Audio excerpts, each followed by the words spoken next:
गिनती और उसका 16वां बाब, जो 50 आयात पर मुश्तमिल है। और कोरा बिन इजहार बिन कहात बिन लावी ने बनी रूबन में से इलियाब के बेटों दातन और अबीराम और पलत के बेटे ओन के साथ मिलकर और आदमियों को साथ दिया, और वो और बनी इसराइल में से 250 और अशखास जो जमात के सरदार और चीदा और मशहूर आदमी थे मूसा के मुकाबले में उठे। और वो मूसा और हारून के खिलाफ इकट्ठे होकर उनसे कहने लगे, तुम्हारे तो बड़े दावे हो चले, क्योंकि जमात का एक एक आदमी मुकद्दस है और खुदावंद उनके बीच रहता है। सो तुम अपने आप को खुदावंद की जमात से बड़ा क्यों ठहराते हो? मूसा ये सुनकर मुंह के बल गिरा। फिर उसने कोरा और उसके कुल फरीक से कहा कि कल सुबह खुदावंद दिखा देगा कि कौन उसका है और कौन मुकद्दस है, और वो उसी को अपने नजदीक आने देगा, क्योंकि जिसे वो खुद चुनेगा उसे वो अपनी कुर्बत भी देगा। सो ऐ कोरा और उसके फरीक के लोगों, तुम यूं करो कि अपना अपना बखूर दान लो और उनमें आग भरो और खुदावंद के हुजूर कल उनमें बखूर जलाओ। तब जिस शख्स को खुदावंद चुन ले वही मुकद्दस ठहरेगा। ऐ लावी के बेटो, बड़े बड़े दावे तो तुम्हारे हैं। फिर मूसा ने कोरा की तरफ मुखातिब होकर कहा, ऐ बनी लावी सुनो, क्या ये तुमको छोटी बात दिखाई देती है कि इसराइल के खुदा ने तुमको बनी इसराइल की जमात में से चुनकर अलग किया ताकि तुमको वो अपनी कुर्बत बख्शे और तुम खुदावंद के मस्कन की खिदमत करो और जमात के आगे खड़े होकर उसकी भी खिदमत बजा लाओ। और तुझे और तेरे सब भाइयों को जो बनी लावी हैं अपने नजदीक आने दिया। सो क्या अब तुम कहानत को भी चाहते हो? इसीलिए तू और तेरे फरीक के लोग ये सब के सब खुदावंद के खिलाफ इकट्ठे हुए हैं। और हारून कौन है जो तुम उसकी शिकायत करते हो? फिर मूसा ने दातन और अबीराम को जो इलियाब के बेटे थे बुलवा भेजा। उन्होंने कहा, हम नहीं आते। क्या ये छोटी बात है कि तू हमको एक ऐसे मुल्क से जिसमें दूध और शहद बहता है निकाल लाया है कि हमको बेअबान में हलाक करे? और उस पर भी ये तुरा है कि अब तू सरदार बनकर हम पर हुकूमत जताता है। माँ सिवा इसके तूने हमको उस मुल्क में भी नहीं पहुँचाया जहाँ दूध और शहद बहता है, और न हमको खेतों और ताकिस्तानों का वारिस बनाया। क्या तू इन लोगों की आंखें निकाल डालेगा? हम तो नहीं आने के। तब मूसा निहायत तैश में आकर खुदावंद से कहने लगा, तू उनके हदिये की तरफ तवज्जो मत कर। मैंने उनसे एक गधा भी नहीं लिया, न उनमें से किसी को कोई नुकसान पहुंचाया है।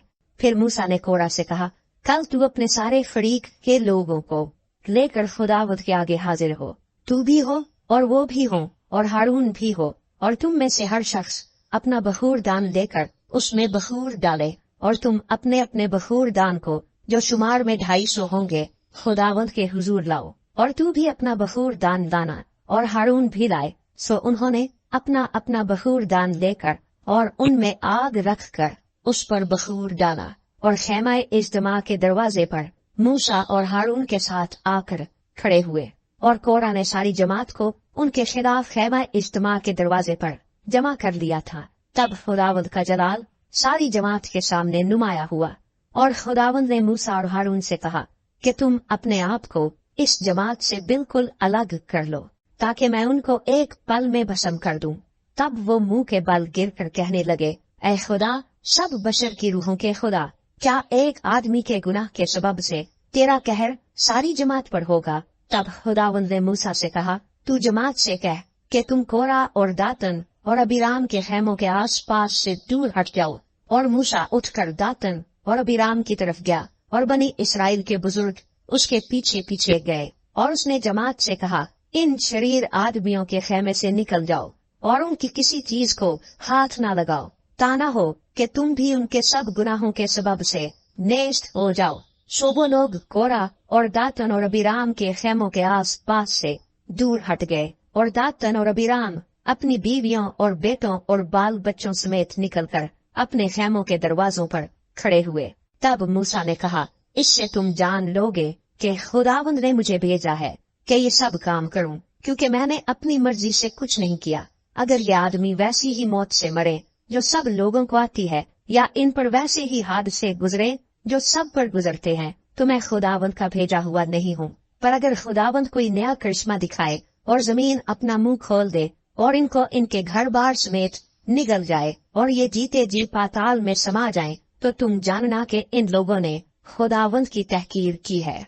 उसने ये बातें खत्म ही की थी कि जमीन उनके पांव तले फट गई और जमीन ने अपना मुंह खोल दिया और उनको और उनके घर बार को और कोरा के यहाँ के सब आदमियों को और उनके सारे मालो असबाब को निगल गई। सो वो और उनका सारा घर बार जीते जी पाताल में समा गए और जमीन उनके ऊपर बराबर हो गई और वो जमात में से नाबूद हो गए। और सब इस्राएली जो उनके आसपास थे उनका चिल्लाना सुनकर ये कहते हुए भागे कि कहीं जमीन हमको भी निगल न दे। और खुदावंद के हुजूर से आग निकली और उन 250 आदमियों को जिन्होंने बखूर गुजराना था भस्म कर डाला।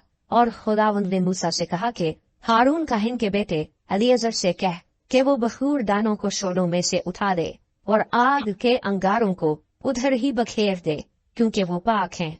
जो खताकार अपनी ही जान के दुश्मन हुए उनके बखूर दानों के पीट पीट कर पत्थर बनाए जाएं, ताकि वो मसबे पर मंढे जाएं, क्योंकि उन्होंने उनको खुदावंद के हुजूर रखा था, इसलिए वो पाक हैं। और वो बनी इस्राएल के लिए एक निशान भी ठहरेंगे। तब एलिएजर काहिन ने पीतल के उन बखूर दानों को उठा लिया जिनमें उन्होंने जो भस्म कर दिए गए थे बखूर गुजराना था, और मसबा पर मंडने के लिए उनके पत्थर बनवाए, ताकि बनी इस्राएल के लिए एक यादगार हो कि कोई गैर शख्स जो हारून की नस्ल से नहीं खुदावंद के हुजूर बखूर जलाने को नजदीक न जाए, ताना हो कि वो कोरा और उसके फरीक की तरह हलाक हो, जैसा खुदावंद ने उसको मूसा की मार्फत बता दिया था। लेकिन दूसरे ही दिन बनी इस्राएल की सारी जमात ने मूसा और हारून की शिकायत की और कहने लगे कि तुमने खुदावंद के लोगों को मार डाला है। और जब वो जमात मूसा और हारून के खिलाफ इकट्ठी हो रही थी तो उन्होंने खैमा इज्तिमा की तरफ निगाह की और देखा कि अब्र उस पर छाया हुआ है और खुदावंद का जलाल नुमाया है। तब मूसा और हारून खैमा इज्तिमा के सामने आए और खुदावंद ने मूसा से कहा कि तुम इस जमात के बीच से हट जाओ, ताकि मैं इनको एक पल में भस्म कर डालूं। तब वो मुंह के बल गिरे और मूसा ने खुदावंद से कहा, अपना बखूर दान ले और मसबा पर से आग लेकर उसमें डाल और उस पर बखूर जला और जल्द जमात के पास जाकर उनके लिए कफारा दे, क्योंकि खुदावंद का कहर नाजिल हुआ है और वबा शुरू हो गई। मूसा के कहने के मुताबिक हारून बखूर दान लेकर जमात के बीच में दौड़ता हुआ गया और देखा कि वबा लोगों में फैलने लगी है। सो उसने बखूर जलाया और उन लोगों के लिए कफारा दिया और वो मुर्दों और जिंदों के बीच में खड़ा हुआ। तब वबा मौकूफ हुई। सो अलावा उनके जो कोरा के मामले के सबब से हलाक हुए थे 14,700 आदमी वबा से छींच गए। फिर हारून लौटकर खैमा इज्तिमा के दरवाजे पर मूसा के पास आया और वबा मौकूफ हो गई